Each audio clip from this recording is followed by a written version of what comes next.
पिंपऱ्याचा पाकिस्तान करणाऱ्या जितेंद्र आव्हाडनं आमचे मार्गदर्शक, आमच्या पक्षाचे पक्षप्रमुख, स्वराज्य पक्षाचे पक्षप्रमुख छत्रपती संभाजीराजेंविषयी बेताल वक्तव्य केलं होतं.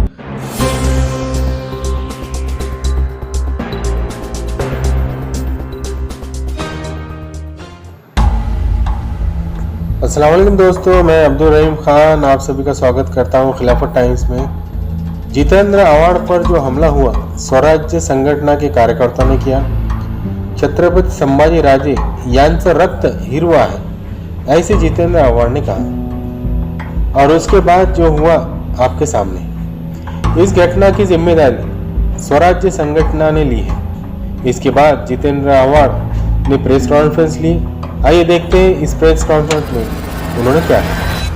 महाराष्ट्रामध्ये दंगल घडेल असे जे काही आराखडे आखले गेले, तुला कोणीतरी पुढे केलं बघा. याच्यापुढे मी तुम्हाला म्हणणार नाही, काही लढाई विचारांची आहे आणि तुम्ही ज्या विचारांवर जातात ते शाहू महाराजांचे विचार नव्हते, ते तुमच्या वडिलांचे विचार नाहीत. एखाद्या वडिलांनी आपल्या पोराचे विचार खोडून टाकावे हे नजीकच्या इतिहासात कधीही घडलेलं नाही.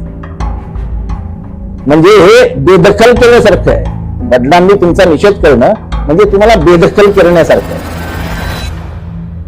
मी तर पुढे बसलो होतो, मला फक्त आवाज आला गाडीतनं, गाडीवर काहीतरी पडल्यासारखा आवाज आला. पुढे जाऊन आम्ही थांबलो, तोपर्यंत उलटे फिरले, हे 3च पोरं होती. माझ्या पोलिसांकडे 4 रिव्हॉल्वर होते, 24 गोळ्या होत्या.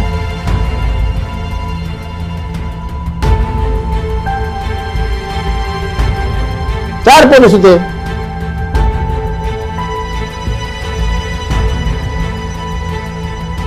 ते असले भ्याड हल्ल्याने माझ्या धर्मनिरपेक्षता आणि या स्वभावात आणि मुसलमानांसाठी केलं वगैरे, मी मुसलमानांसाठी लढत नसतो, मी विषयावर लढतो.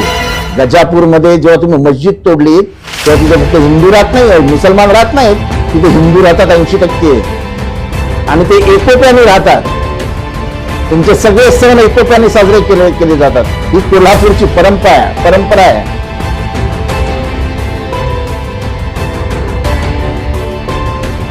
कोल्हापूर मधली मस्जिदीच्या बाहेर, एका मस्जिदीच्या बाहेर, पौराणिक मस्जिदीच्या बाहेर गणपतीचा मूर्ती आहे. ही सामाजिक एकता शाहू महाराजांनी जपली. ती सामाजिक एकता खरं तर या घराण्याने जपायला पाहिजे होती. कोणाचा बोलका भावला म्हणून हा बोलला आणि झालं, सगळी परिस्थिती आतंक गेली. त्याच्या बोलण्याचा फायदा संभाजी भिडेंनी घेतला आणि संभाजी भिडेंनी जे करायचं ते काम करून टाकलं. आणि त्यांना वाटत असेल गाडीवर मला दगड मारला म्हणून मी त्यांच्या विरोधात बोलणार नाही, तर आता मी अजून त्वेषाने आणि तीव्रतेने बोलेन. मी आजपर्यंत तरी आहोजाहो करायचो.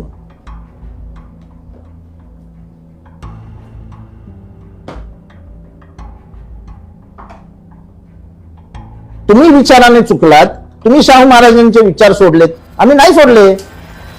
तुम्ही रक्ताचे वारसदार आहात, आम्ही वैचारिक वारसदार आहोत. स्वतःच्या वडिलांनी तुम्हाला बेदखल करून टाकलं, स्वतःच्या वडिलांनी तुमचा निषेध केला. त्याच्या मागचं हे आहे की तुमच्या मनामध्ये आग आहे, जळतंय तुम्हाला की तुमचे वडील खासदार झाले, तुम्हाला खासदारकीचं तिकीट हवं होतं.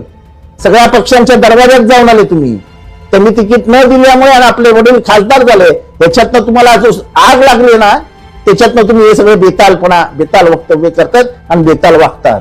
आज सत्य सांगितलं मी महाराष्ट्राला. हा हल्ला जो आहे तो तुमच्यावर नसून सर्वसामान्यांवरती हल्ला आहे. शरद पवार, चंद्र पवार यांच्या गटावरती जो हल्ला आहे, राष्ट्रवादीवरती हल्ला आहे. यापुढे कुठं तरी नाही, मला हे असं माझ्यावर हल्ला म्हणजे राष्ट्रवादीवर आहे असं मला काही वाटत नाही. हा हल्ला आहे तो माझ्यावरच आहे. मी पक्षापेक्षावर काय ढकलत नसतो. माझं बोलणं होतं, मी बोललो होतो, माझं इतर कोणी बोललं नव्हतं आणि मी आजही बोलतो की छत्रपती शिवाजी राजेंचे हे वारसदार राजर्षी शाहू यांचे विचार यांच्याशी गद्दारी संभाजीने केली.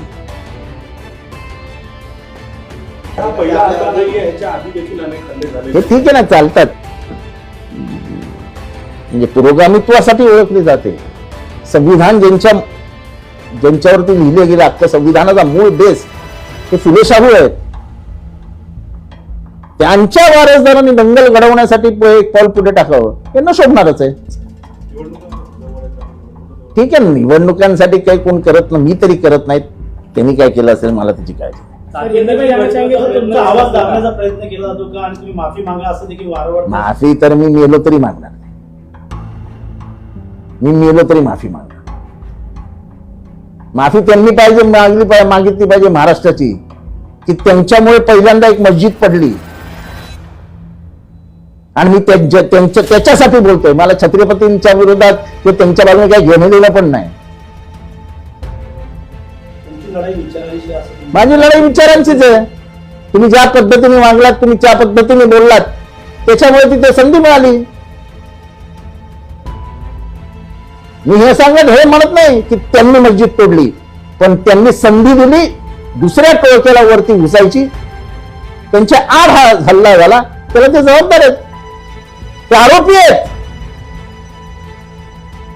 तरी मी कुठेही बोललेलं नाही त्यांना अटक करा म्हणून. आरोपी आहेत ते. आरोपी नंबर 1 संभाजी आहे.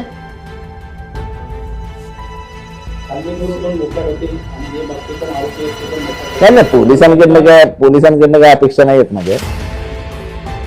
कालच राष्ट्रवादीचे कार्यकर्त्यांनी पोलिसांना धाव घेतलेली, त्यांना पत्र देखील दिलेलं आणि त्यांना अटक करून कारवाई करायची मागणी केली. तर ती जर कारवाई झाली तर आला झाला नसता. ठीक आहे, आता झाला ना. आता झाल्यानंतर त्याच्यावरती चर्चा कशाला झाला. अजिबात नाही.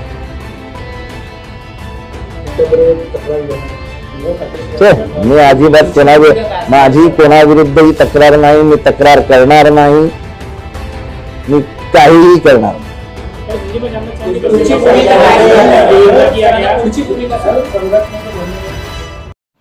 दोस्तों, अगर आप नए हैं हमारे चैनल पे तो हमारे चैनल को सब्सक्राइब कीजिए, लाइक कीजिए और ज़्यादा से ज़्यादा शेयर कीजिए ताकि ऐसी ही खबरें हम आप तक पहुंचाते रहें।